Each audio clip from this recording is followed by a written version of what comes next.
Hey everybody, welcome to the Mana Leak. I'm John as always, and I thought I'd get back to something that I did for a set a long time ago, and that is daily preview recaps. So I'm going to go over kind of all the cards that were previewed each day for Theros Beyond Death, and it started today. Surprisingly, out of nowhere.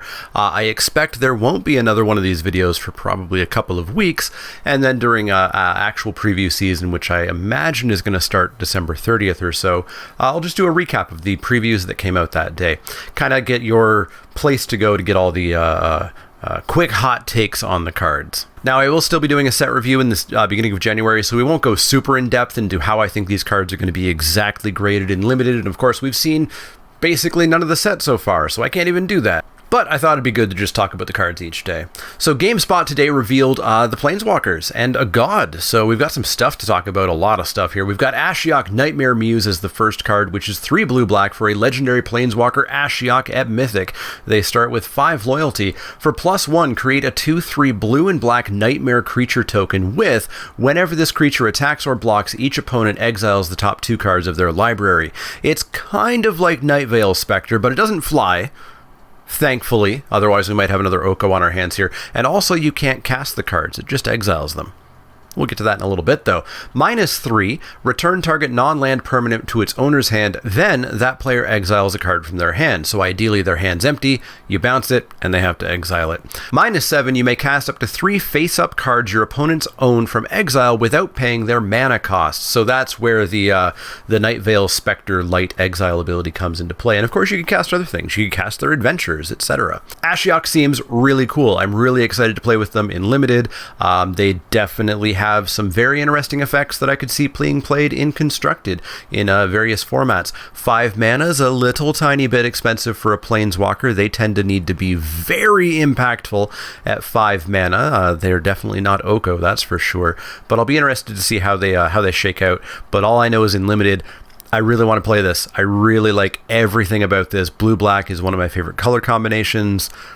I want to play it.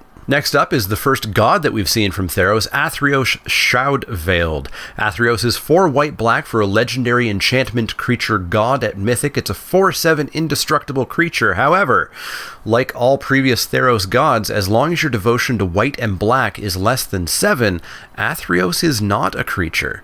They're still indestructible, but they're not a 4/7.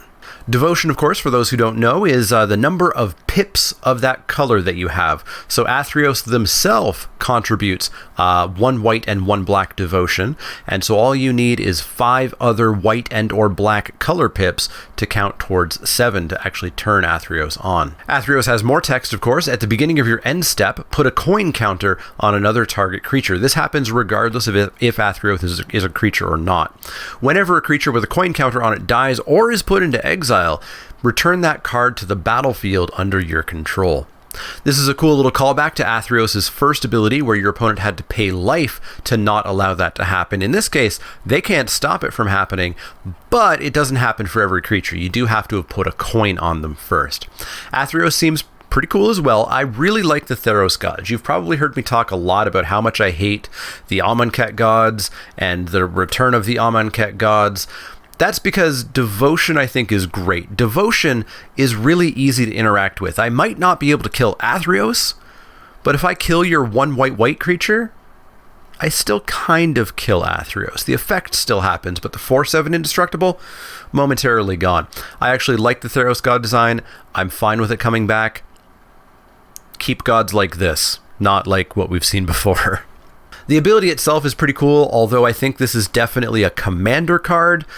And unfortunately in Commander, especially multiplayer, you're only getting a coin every 3-4 turns, depending on how many people are playing. So Athreos might not have a great spot. I think it'll be a fine limited card. I'm not sure if we'll see much play after that, though. But again, it's cool design. Just maybe not the best card for top-tier constructed play. The final non-land card that we saw today was Elspeth, Sun's Nemesis. That's right, Elspeth is back. 2 white for a legendary Planeswalker Elspeth at Mythic. She starts with 5 loyalty counters. She only has minuses, though. -1, up to 2 target creatures you control each get +2/+1 until end of turn. -2, create 2 1/1 white human soldier creature tokens. -3, here's the ultimate, you gain 5 life. Now she has another ability. She has one of the Theros keywords, which is escape. And it says 4 white and exile 4 other cards from your graveyard. The reminder text explains that you may cast this card from your graveyard for its escape cost. So the escape cost is 4 white and exile 4 other cards. I don't yet know if escape is going to always include exiling cards, or if it sometimes is just going to be basically literally just flashback.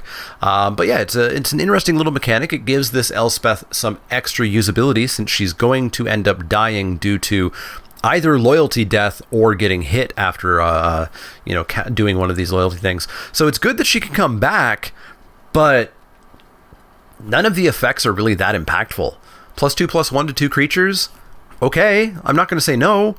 Make 2 1/1s. I'm also not going to say no, but 2 1/1s for 4 mana at sorcery speed is not great. And -3 gain 5 life is not what I'm looking for. Maybe it saves you in a couple of situations, but yeah, I don't know. I don't know how often you're going to be returning her regularly. Like, how often do you get 4 cards in your graveyard and then another 4 and then another 4 and then another 4 and then another 4?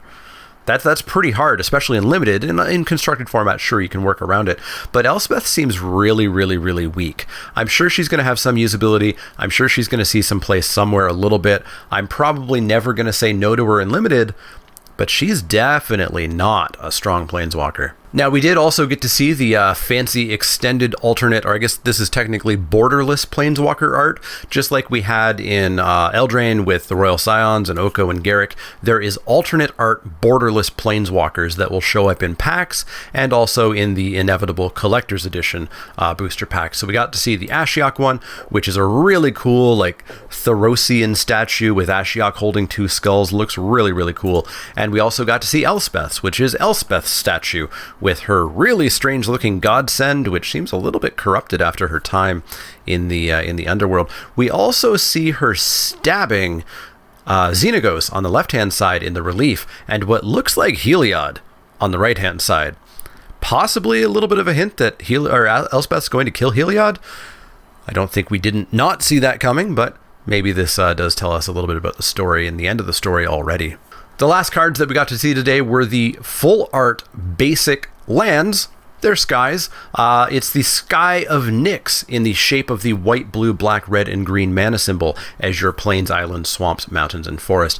They look really cool. They do absolutely look like Pokemon energy cards. Some people are a little bit iffy about that. This is a game that has fairies and unicorns in it. I don't think you can get too mad about whether or not your cards look too serious. I think they do look really cool. I think they're going to look amazing in foil. These are definitely going to be sought after. I'll happily grab all of these. I don't think they're going to replace my unstable basics, but they do look really, really cool. So that's going to wrap it up for the first day of preview cards. As I said, we probably won't do another one of these videos for probably upwards of a couple of weeks until the actual preview season started. But I wanted to give this a go, get some more kind of non-gameplay content on the channel, and I thought, hey, what better way to do it than talk about previews every time they come out. So let me know what you think of these preview cards here. I'm going to ask not to discuss leaks. We're about a different kind of leak here, L-E-E-K. I'm going to be doing the official previews of the day. I'm not going to be talking about cards that have been seen in other fashions. So please keep that out of there. But let me know what you think of these preview cards. Is Elspeth as weak as I think? Is Ashiok going to be as fun as I think? Do you like these lands? Let me know down below.